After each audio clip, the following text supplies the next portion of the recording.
اللہ کا بڑا شکر احسان ہے کہ اللہ رب العالمین نے اپنے کرم سے اپنے فضل سے ہم سب کو یہاں دین کی نسبت پر جمع فرمایا۔ یہ اللہ کا بڑا احسان ہے۔ ایک فرشتوں کی جماعت ہے جو ساری دنیا میں گھومتی رہتی ہے کہ جہاں پر اللہ اور اس کے رسول کا ذکر ہوتا ہے تو وہ فرشتے اس مجلس کو گھیر لیتے ہیں چاروں طرف سے، اور پھر دوسرے فرشتوں کو بلاتے ہیں کہ آ جاؤ، کہ اللہ کا ذکر جو ہے وہ فرشتوں کی غذا ہے۔ یعنی جیسے ہم کھانا کھا کے پیٹ بھرتے ہیں، فرشتوں کی غذا اللہ کا ذکر ہے۔ تو وہ جب دیکھتے ہیں کہ آ جاؤ بھائی ہماری غذا یہاں پر ہے، آ جاؤ آ جاؤ، اور پھر اتنے فرشتے ہو جاتے ہیں کہ آسمان تک اس کا تانتا لگ جاتا ہے۔ اور اللہ تبارک و تعالیٰ تو عالم الغیب ہے، دلوں کے حال جاننے والے ہیں۔ اس کے بعد بھی جب یہ مجلس ختم ہوتی ہے تو پھر اللہ تعالیٰ فرشتوں سے پوچھتے ہیں کہ بھائی فرشتوں کہاں سے آ رہے ہو؟ یعنی یہ فخر کے طور پر جدہ معلوم ہے، لیکن پھر بھی پوچھ رہے کہاں سے آ رہے ہو؟ کہ اللہ پاک ایسی مجلس سے آ رہے ہیں جہاں تیرا اور تیرے نبی کا ذکر ہو رہا تھا۔ کہ اچھا کیا کہہ رہے تھے وہ؟ تو کہتے ہیں کہ اللہ وہ جنت کی طلب کر رہے تھے اور دوزخ سے پناہ چاہ رہے تھے۔ اچھا، اور جنت، میری جنت کو انہوں نے دیکھا ہے؟ کہ نہیں دیکھا تو نہیں ہے۔ فرمایا اگر دیکھ لیتے، کہ اللہ پاک اگر دیکھ لیتے تو اور بھی زیادہ اس کی تمنا کرتے اور زیادہ اس کی طلب کرتے اور اس کی خواہش کرتے۔ کہ اچھا، اس کے بعد پوچھا کہ جہنم سے پناہ مانگ رہے تھے، کہ جہنم کو دیکھا ہے کہ نہیں؟ کہ جہنم کے اگر عذاب کو دیکھ لیتے تو اس سے اور زیادہ توبہ کرتے اور زیادہ پناہ مانگتے۔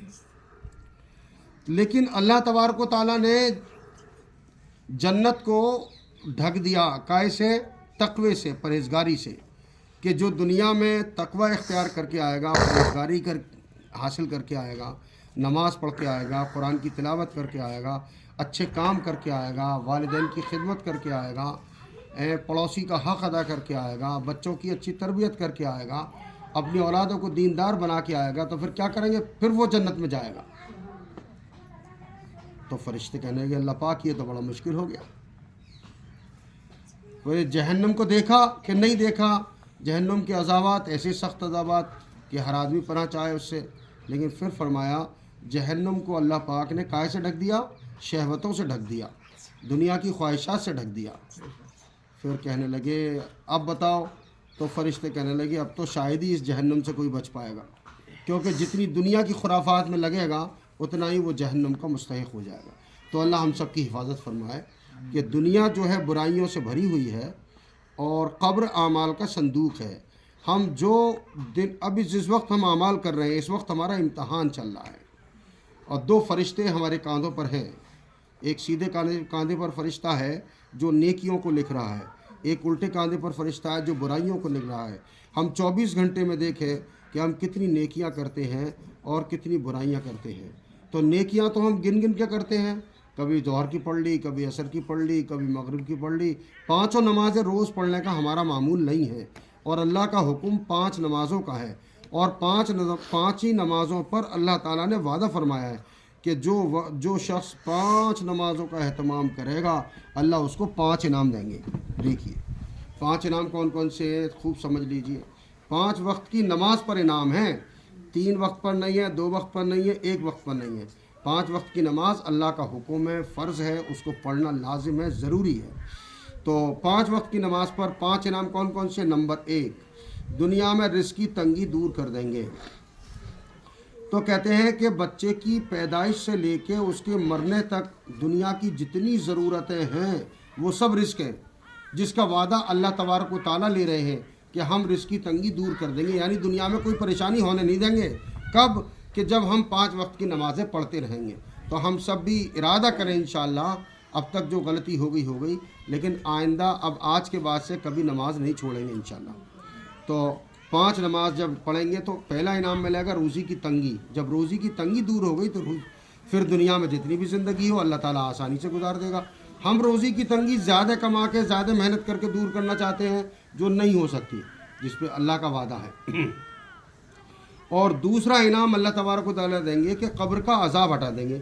اب سوچئے قبر میں ہمارے دادا، ان کے دادا، ان کے دادا، بلکہ آدم علیہ السلام سے لے کے اب تک ہزاروں سال ہو گئے لوگ قبروں میں ہیں۔ اب قبروں میں کیا گزر رہی ہے؟ اب قبر کا جب عذاب ہٹ جائے تو 10,000 سال ہو جائیں، 20,000 سال ہو جائیں، تو قبر میں کوئی مسئلہ نہیں. اور قبر میں عذاب ہے تو 1 منٹ بھی بھاری ہو جائے گا. تو اس لیے آپ 5 وقت کی نماز پڑھیں گے تو قبر کا عذاب ہٹا دیں گے. حدیث پاک میں آتا ہے کہ قبر یا تو جنت کے باغوں میں سے ایک باغ ہے یا جہنم کے گھڑوں میں سے ایک گھڑا ہے.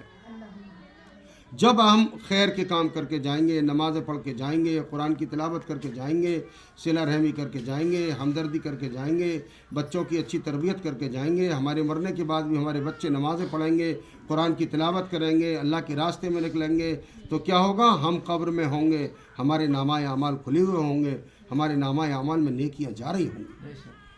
کہ دیکھو یوں آتا ہے حدیث پاک میں کہ قبر اعمال کا صندوق ہے. اب صندوق میں اینٹ پتھر بھرو گے تو 100 سال کے بعد بھی اینٹ پتھر ہی نکلیں گے، اور اس میں سونا چاندی بھرو گے تو 100 سال کے بعد بھی وہی نکلیں گے.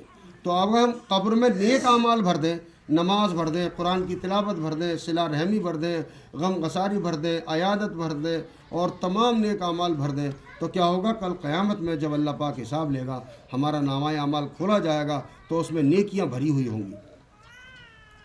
تو پہلا انعام رزق کی تنگی دور کر دیں گے 5 وقت کی نماز پر. دوسرا انعام قبر کا عذاب ہٹا دیں گے. تیسرا میدان حشر. میدان حشر جب قائم ہوگا وہ بڑا سخت دن ہے. کہتے ہیں دنیا کے حساب سے 50,000 سال کا وہ ایک دن ہوگا، قیامت کا دن. قیامت میں اللہ پاک اسرافیل علیہ السلام کو سور پھونکیں گے. اسرافیل علیہ السلام پہلا سور پھونکیں گے ویسا تو دنیا کو توڑ پھوڑ کے درم ورم کر دیا جائے گا، اور دوسرا سور پھونکیں گے تو قبروں سے لوگ نکلنے لگیں گے، اور تیسرا سور جب پھونکیں گے تو قیامت قائم ہو جائے گی اور ایک ایک آدمی کا حساب لیا جائے گا. کہتے ہیں ایک جماعت ایسی ہوگی کہ قیامت کے دن وہ موتیوں کے ممبر پر ٹہل رہی ہوگی، اور ان کے لیے قیامت کا 50,000 سال کا دن ایسا ہوگا جیسے کہ 2 رکعت نماز پڑھی. وہ لوگ کون ہوں گے؟ کہ مختلف خاندانوں سے آئے ہوں گے، مختلف قبیلوں کے ہوں گے، اور ایک جگہ بیٹھ کر اللہ کا ذکر کر رہے ہوں، جیسے ہم اور آپ کر رہے ہیں ابھی ذکر اللہ تعالیٰ کا. تو ایسے لوگ کل قیامت میں موتیوں کے ممبر پر ہوں گے، اور قیامت کا دن ایسے گزر جائے گا جیسے 2 رکعت نماز. اور جن لوگوں نے نیک اعمال نہیں کیے اور بغیر تیاری کے قبر میں چلے گئے تو وہ کیا ہوگا کہ ان کے لیے ایک ایک دن وہ 50,000 کا سن بہت مصیبت والا دن ہوگا. ہر آدمی اپنی پسینے میں ڈوبا ہوا ہوگا، کوئی ایڑیوں تک ڈوبا ہوگا، کوئی گھٹنوں تک، کوئی کمر تک، کوئی سر تک، سب ڈوبے ہوئے ہوں گے اپنے اپنے پسینے میں اپنی برائیوں کے بقدر. اللہ ہم سب کی حفاظت فرمائے. تو میدان حشر میں 5 وقت کی جو نماز پڑھے گا اس کا کیا کریں گے اللہ پاک؟ اس کا نامہ اعمال دائنے ہاتھ میں دے دیں گے. بیٹھ جائیے. دائنے ہاتھ میں عمل دے گی. جس کا نامہ اعمال دائنے ہاتھ میں دیا جائے گا وہ جنت کا پروانہ ہوگا. جس کے دائنے ہاتھ میں عمل دیا جائے گا وہ جنت کا پروانہ ہوگا. اور اللہ ناراض ہوں گے تو الٹے ہاتھ میں دیں گے، اور الٹے ہاتھ میں پیٹھ میں ہاتھ ڈال کے دیا جائے گا. اللہ حفاظت فرمائے. اور وہ پھر وہیں سے پریشانی شروع ہو جائے گی. تو اس لیے قبر کا عذاب ہٹا دیں گے دوسرا. تیسرا میدان حشر میں نامہ اعمال دائنے ہاتھ میں دے دیں گے، گویا جنت کا پروانہ ان کو مل گیا. اس کے بعد پل صراط آئے گا. پل صراط کے بارے میں حدیث پاک میں آتا ہے کہ 500 سال کی چڑھائی ہے، 500 سال کا ایک سا ہے، اور 500 سال کی اترائی ہے. یوں کر کے چڑھ کے 500 سال 15 سال کا سفر ہے. تو یہ 15 سال کا سفر اللہ تبارک و تعالیٰ بجلی کی طرح سے گزار دیں گے. جیسے یہاں بٹن دبایا اور اگر چوراہے پر بھی وہ لگ رہی ہوگی لائٹ تو وہ 1 سیکنڈ میں جل جائے گی. اس طرح بجلی کی طرح سے گزار دیں گے. تو یہ مسئلہ بھی حل ہو گیا. کوئی بھی جنت میں جانے والا پل صراط سے ہو کے بغیر نہیں جا سکتا. جنت کا راستہ پل صراط سے ہو کر ہے. تو اللہ تبارک و تعالیٰ ہم سب کی ہم تک کی حفاظت فرمائے. بعد میں جو بھی سوال ہے بعد میں کر لیجیے گا، یاد رکھیے. تو 1500 برس کا سفر اللہ تبارک و تعالیٰ وہ ایسے بجلی کی رفتار سے گزار دیں گے. نیک لوگ تو پوچھیں گے کہ ہم سنتے تھے دنیا کے اندر کہ پل صراط سے گزرنا آئے، تو فرشتے کہیں گے اس سے تو آپ گزر چکے. تو یہ بڑی خوشی کا مقام ہوگا. اور پھر آخر میں جنت میں بغیر حساب کتاب کے جنت میں داخل ہو جائے گا. اللہ پاک اگر 1 گلاس پانی کا حساب لینے پر آ جائے تو ہم دے نہیں سکتے، کیونکہ اب دیکھیے گرمی کا زمانہ ہوتا ہے. 1 گلاس پانی پینے کے لیے 1 بالٹی پانی پھینک دیتے ہیں، 2 بالٹی پھینک دیتے ہیں ٹھنڈا نکالنے کے لیے ہیں. یہاں پوچھو جہاں پانی کی قلت ہے، جہاں پانی میسر نہیں ہے، پینے تک کا پانی بہت مشکل ہے، تو اس سے پوچھو اگر پانی کا حساب لینے آ جائیں تو ہم تو حساب نہیں دے سکتے. اس لیے اللہ تعالیٰ سے ہم تو یہی دعا کریں کہ اللہ ہمیں بغیر حساب کتاب کے جنت میں داخل کرے۔ تو یہ 5 وقت کی نماز پر 5 انعام ہیں اللہ تبارک و تعالیٰ کے۔ اللہ ہم سب عہد کریں اس بات کا کہ اب نماز نہیں چھوڑیں گے، آخرت کی تیاری کریں گے، نہ ہمیں کام چھوڑنا ہے نہ ہمیں نماز چھوڑنی ہے، اسی دنیا میں رہ کے ہمیں آخرت کی تیاری کرنی ہے، کوئی الگ سے ٹائم ہم کو نہیں ملے گا۔ ہم اگر ہماری ماں بہن بیٹیاں یہ گھر کی عورتیں اگر ہم دیندار بنیں گے، ہم نمازوں کا اہتمام کریں گے، ہمارے بچے جو ہماری گودوں میں پل رہے ہیں، ہمارے گھر میں پل رہے ہیں، وہ جب ہمیں نماز کا اہتمام کرتے ہوئے دیکھیں گے تو ان کو بھی اہمیت پتہ چلے گی کہ ہاں نماز کتنی قیمتی چیز ہے، کہ میری ماں جو ہے نماز کے بغیر پورا دن نہیں گزارتی ہے۔ ایسے ہی قرآن پاک کی تلاوت روزانہ ہونی چاہیے۔ قبر کے عذاب سے سب سے زیادہ بچانے والا قرآن پاک کی تلاوت اور اللہ کا ذکر ہے۔ خوب اللہ کا ذکر کر جائے، صبح و شام اس کی تسبیحات پڑھی جائیں، روزانہ قرآن پاک کی تلاوت کی جائے، کم سے کم 1 پارہ روز پڑھا جائے۔ 1 پارہ اگر نہ پڑھ پائے تو آدھا پڑھ لے، آدھا نہ پڑھ پائے تو پاؤ پڑھ لے، اور پاؤ نہ پڑھ پائے تو 1 رکوع تو روزانہ پڑھ ہی لے۔ گویا کہ قرآن پاک روزانہ کھلنا چاہیے۔ ایسا نہ ہو قرآن پاک میں دیکھو جزدان گندے ہوئے پڑے ہیں، اس میں گرد جمی ہوئی ہے، مہینوں سے نہیں پڑھا، سال میں کبھی جمعہ میں پڑھ لیا، کبھی جو ہے رمضان میں پڑھ لیا، بس باقی پورا سب اسی کی وجہ ہے کہ بے برکتی گھروں کے اندر ہو رہی ہے۔ اللہ کی ناراضی کے سبب بنا رکھے ہیں ہم نے۔ اللہ خوش ہوتے ہیں نیک اعمال سے، نمازوں کا اہتمام ہو رہا ہو، قرآن کی تلاوت ہو رہی ہو، تسبیحات پڑھی جا رہی ہوں، لوگوں کو بھلائی کی طرف بلایا جا رہا ہو، مسجد کو آباد کرنے کی فکریں ہو رہی ہوں۔ ہم جو گھروں کے اندر نمازوں کا اہتمام کریں، حدیث پاک میں آتا ہے کہ اپنے گھروں کو مدرسہ بناؤ کہ اس میں قرآن کی تلاوت کرو، اور اپنے بچوں کو قرآن پاک سکھاؤ۔ جب قرآن پاک سکھائیں گے تو مدرسہ ہو جائے گا۔ ہر ماں، پڑھی ہوئی ماں اپنے بچے کو قرآن پاک سکھائے، اور اگر اب نہیں سکھا سکتے، پڑھے ہوئے نہیں ہیں تو مسجد بھیجے، نہیں مسجد نہیں ہے تو ہم حافظ کو لگائیں، لیکن ہم فکر کریں کہ ہمارے بچے پہلے دین کی تعلیم کو سیکھیں، قرآن پڑھنا سیکھیں، اردو پڑھنا سیکھیں، تاکہ دین کی زیادہ تر کتابیں اردو میں ہیں اور دین جب سمجھ میں آئے۔ فضائل اعمال کی کتاب ہے، یہ 13 زبانوں میں چھپی ہوئی ہے، ہندی میں بھی ہے، انگلش میں بھی، اردو میں بھی ہے۔ تو جو زبان ہم سے آتی ہے وہ اس زبان میں ہم کتاب کو منگا لیں، ہندی کی کتاب، اور اپنے گھر کے اندر روزانہ 10 منٹ صرف گھڑی لگا کے، سارے کام چھوڑ کے، سب لوگ گھر میں بیٹھ کے ایک ساتھ، اور پھر بس 10 منٹ یہ کتاب پڑھ لیں روزانہ۔ انشاءاللہ تعالیٰ اللہ کی ذات سے امید ہے کہ 6 مہینے اگر لگاتار ہم نے کتاب پڑھ لی تو کسی کی نماز چھوٹے گی نہیں گھر میں انشاءاللہ تعالیٰ۔ اتنا شوق پیدا ہو جائے گا، کیونکہ اس میں لکھا ہوا ہے جب ہم سنیں گے کہ نماز پڑھیں گے تو اللہ جنت دیں گے، نماز پڑھیں گے تو اللہ ہمارے کاموں کو بنائیں گے، نماز پڑھیں گے تو اللہ راضی ہو جائیں گے۔ نماز ہمارے حضور صلی اللہ علیہ وسلم کی آنکھوں کی ٹھنڈک ہے، نماز قبر میں نور ہے، نماز دل کو نورانی بناتی ہے، نماز ایمان اور کفر کے درمیان آڑ ہے، نماز جنت کی کنجی ہے، یعنی جنت خزانوں کا گھر۔ جیسے کسی گھر میں خزانہ بھرا ہوا ہے اور اس کے تالے کی چابی ہمارے پاس ہے، تو جب جس کے پاس چابی ہے تو وہی تو مالک ہے۔ تو ہماری جنت کی کنجی نماز ہے۔ نماز پڑھتے ہی اللہ بندے کا تعلق اللہ سے ہوتا ہے۔ شب معراج میں اللہ پاک نے پیارے نبی کو نماز دی تحفے میں، کہ جب سارے احکام تو بھیجے جبرائیل کے ساتھ، اور جب نماز دینے کا وقت آیا تو خود بلایا شب معراج میں، اور پھر معراج میں نماز کا تحفہ دیا۔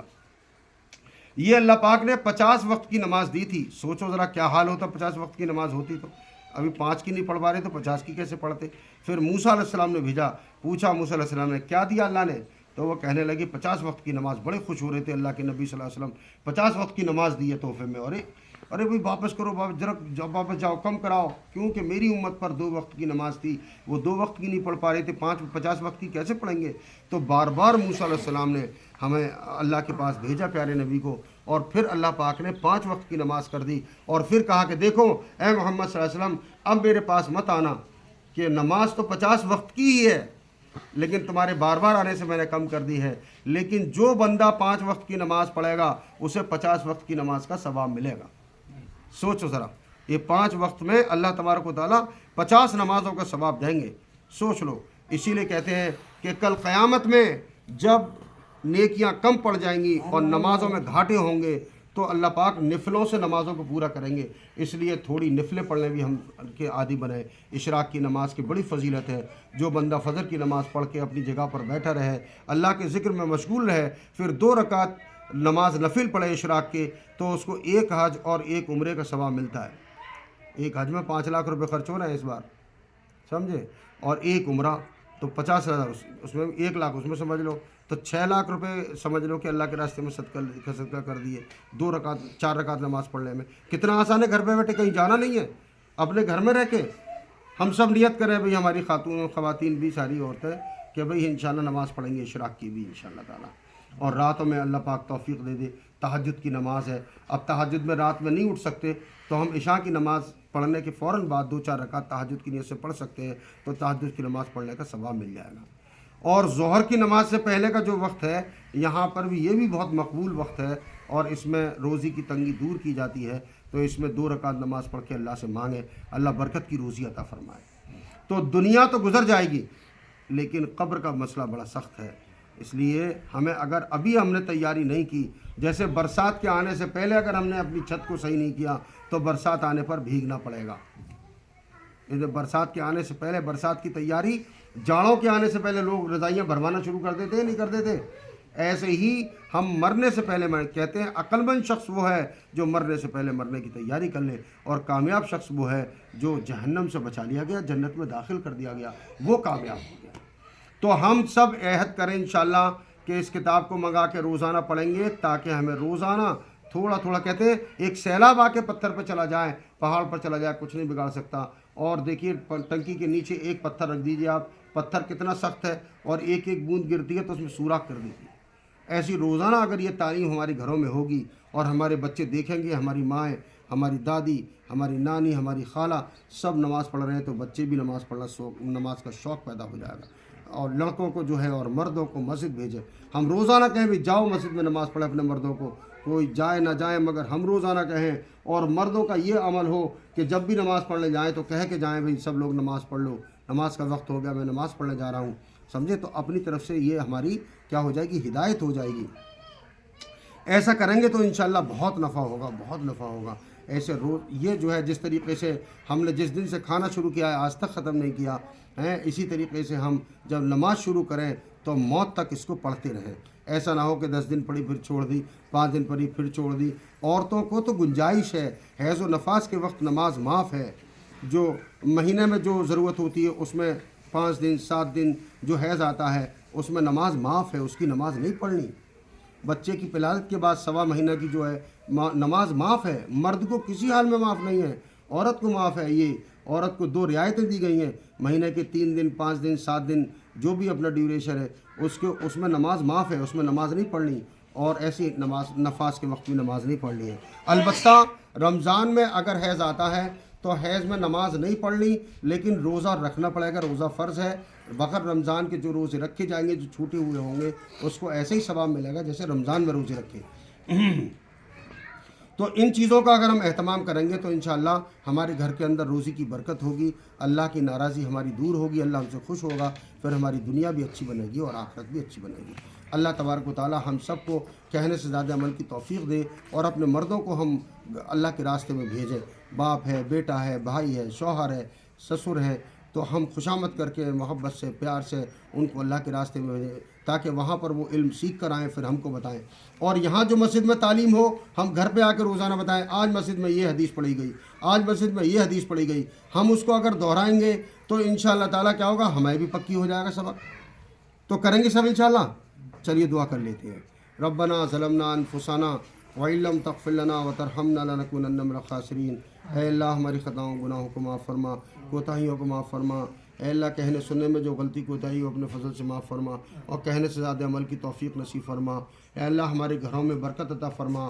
اے اللہ ہماری پریشانیوں کو دور فرما، ہماری اولادوں کو نیک اور صالح بنا، نیک اعمال کی توفیق عطا فرما۔ اے اللہ 5 وقت کی نماز تکبیر اولہ سے پڑھنے کی توفیق عطا فرما، ہماری خواتین کو، عورتوں کو، بچوں کو گھروں میں پڑھنے کی توفیق عطا فرما، ہر گھر میں تعلیم کا شوق پیدا فرما، روزانہ قرآن پاک کی تلاوت کرنے والا بنا، اپنے ماں باپ کی قدر کرنے والا بنا، خدمت کرنے والا بنا۔ اے اللہ ہماری اولادوں کو نیک اور صالح بنا، ہمارے بیماروں کو شفا عطا فرما، جو مقروض ہیں ان کے قرض کی ادائی غیب سے شکلیں پیدا فرما، جو بے اولاد ہیں ان کو نیک اور صالح اولاد نصیب فرما، جو بے نمازی ہیں ان کو نماز کا شوق پیدا فرما۔ اے اللہ ہماری خطاؤں کو معاف فرما، گناہوں کو معاف فرما۔ اے اللہ جو مقروض ہے ان کے قرض کی ادائی غیب سے شکلیں پیدا فرما۔ اے اللہ ہم سب کو نیک اعمال کی توفیق عطا فرما، اچھی نماز پڑھنے کی توفیق عطا فرما، اپنی نمازوں کو صحیح کرنے کی توفیق عطا فرما، نماز کا شوق پیدا فرما، قرآن پاک کی تلاوت کا شوق پیدا فرما، ہماری اولادوں کو نیک اور صالح بنا، ہمارے مردوں کو اپنے راستے میں نکلنے کی توفیق عطا فرما، جن لوگوں نے نکلنے کا ارادہ کیا سب کا نکلنا آسان فرما، جو لوگ تیرے راستے میں نکلے ہوئے ان کی بھرپور مدد نصرت فرما۔ اے اللہ ہم سے تو مانگنا بھی نہیں آتا، جو ہمارے لیے بہتر ہو اس کو عطا فرما، جو ہمارے لیے شر ہو اس سے ہماری حفاظت فرما، ہماری دعاؤں کو اپنے کرم سے قبول فرما۔ ربنا تقبل منا انک انت السمیع العلیم وتب علینا انک انت التواب الرحیم۔ سبحان ربک رب العزۃ عما یصفون وسلام علی المرسلین والحمد للہ رب العالمین برحمتک یا ارحم الراحمین۔